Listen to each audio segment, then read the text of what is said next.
بادائے توحید کے متوالوں، شمع رسالت کے پروانوں، یہ بات روز روشن کی طرح عیاں ہے کہ آسمان کی رفعت و بلندی زمین کے پروانوں پستیوں پر، دن کی روشنی رات کی تاریکیوں پر، آفتاب کی عالم تابی ماہ شب کی چاندنی پر، چاند کی ضیاء پاشی ستاروں کی درخشانی پر، گلاب کا حسن چمپا پر اور رات کی رانی کی خوشبو چمیلی پر بدر جہاں غالب ہے۔ عین اسی طرح مخلوقات میں سب سے اشرف، عرب و عجم پر فائق، خلاصہ کائنات، تاجدار مدینہ، سرکار دو جہاں صلی اللہ علیہ وسلم کی فضیلت تمام نبیوں پر اور آپ کو عطا کیے گئے لازوال معجزہ قرآن مجید کی فضیلت تمام کلاموں پر غالب ہے۔ جیسا کہ حدیث قدسی ہے، فضل کلام اللہ علی سائر الکلام کا فضل اللہ علی خلقی، اور افضل کیوں نہ ہو جبکہ اس کا نازل کنندہ واجب الوجود ہے جو تمام صفات کمالیہ کا مستجمع ہے، جس کا قاصد سید الملائکہ جبرائیل ہے، اور وہ کلام اس ذات گرامی پر نازل ہوا ہے جو باعث کن فقا ہے، زمین و آسمان کی تخلیق جن کے لیے ہوئی ہے۔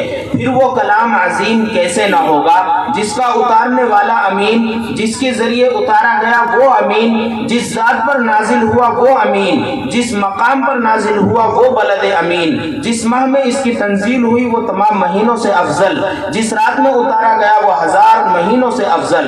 جب ان تمام خصوصیات کا حامل قرآن مجید ہی ہے، پھر کیوں نہ اس مقدس کلام سے ہم اپنی محفل کا آغاز کریں، جس نے وحشت و جہالت کے اندھیروں میں علم و عرفان کے دیے روشن کر دیے، جس نے عدل و انصاف کا سکہ چہار دانگ عالم میں بٹھا دیا اور فصاحت و بلاغت کے شہسواروں کو فأتوا بصورت من مثلہ کا چیلنج دے کر زیر کر دیا، جس نے جمود و تعطل، انتشار و اختلاف کو دور کر کے حکمت و دانش کے ضابطے بنائے۔ اسی قرآن مجید کی تلاوت باسعادت کے لیے جناب حضرت قاری محمد نوشاد صاحب مدظ اللہ العالی کو دعوت دیتا ہوں۔ جامعہ ہی کے استاذ ہیں، ان کی آواز پرسوز اور لب و لہجے کے ساتھ ساتھ قواعد تجوید کی رعایت نیز لہن داؤدی ثقل کا کام کرتی ہے۔ موصوف سے دست بستہ عرض کر رہا ہوں کہ تشریف لائیں اور تلاوت کلام اللہ سے محفل کا آغاز فرمائیں۔ غنچے ہیں گل ہے سبزہ ہے ابر بہار ہے، غنچے ہیں گل ہے سبزہ ہے ابر بہار ہے، سب جمع ہو چکے ہیں تیرا انتظار ہے۔ قرآن کی تلاوت سے آغاز ہو محفل کا، اس نور سے پا جائیں ہم راستہ منزل کا۔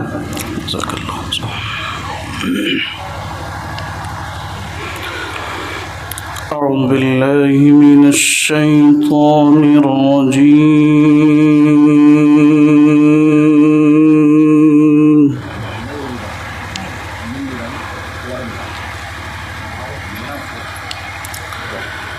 بسم الله الرحمن الرحيم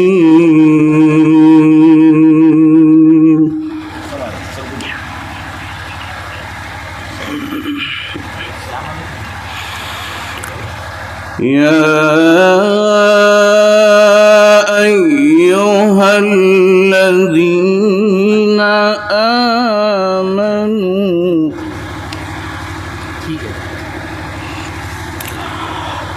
اذكروا الله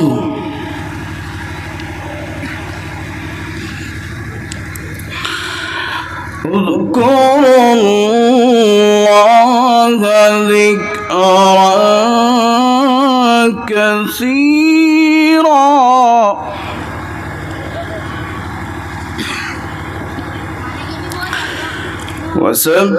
وسبحوه بكرة وأصيلا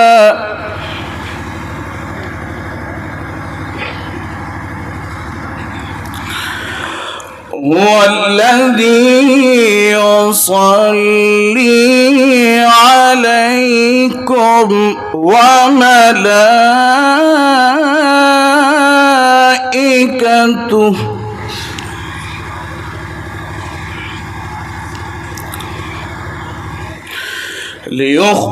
ليخرجكم من الظلمات إلى النور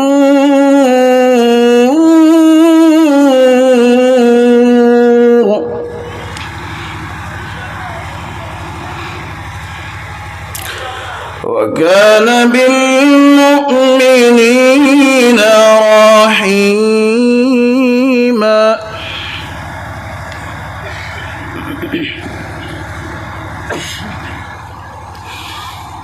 يا أيها الذين آمنوا اذكروا الله ذكرا كثيرا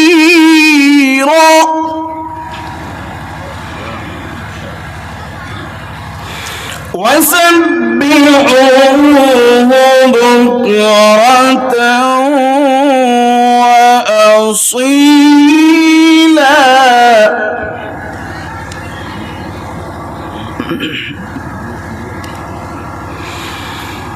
هو الذي يصلي عليكم وملائكته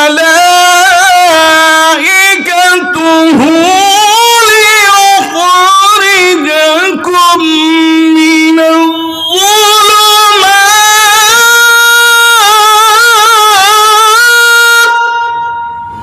ما شاء الله.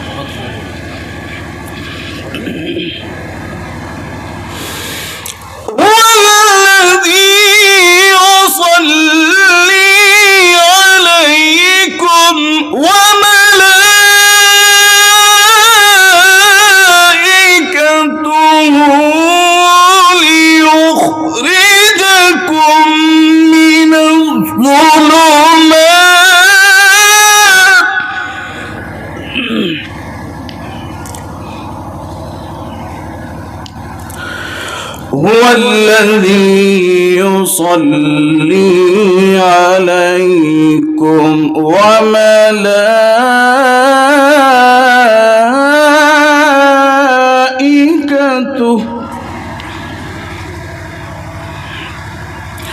ليخرجكم من الظلمات إلى النور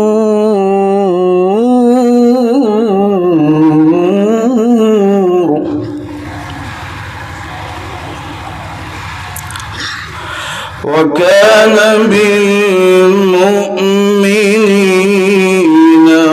رحيما.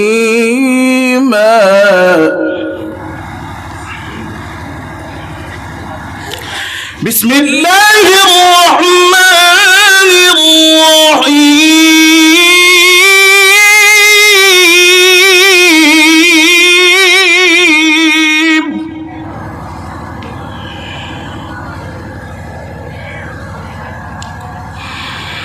بسم الله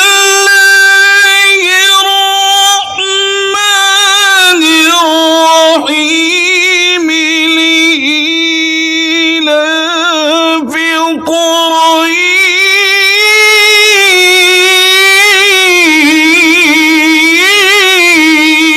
قريش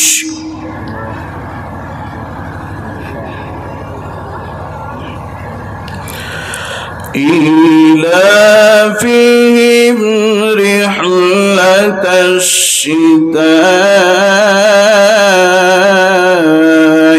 والصيف.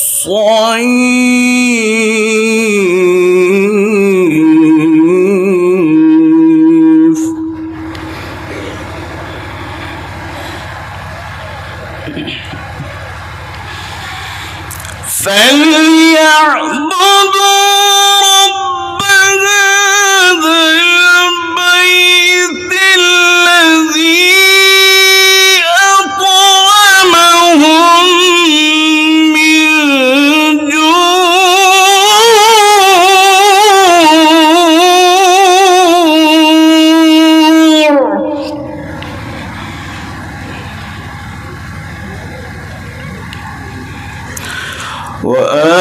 وآمنهم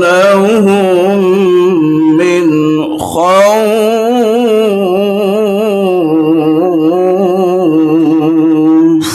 صدق الله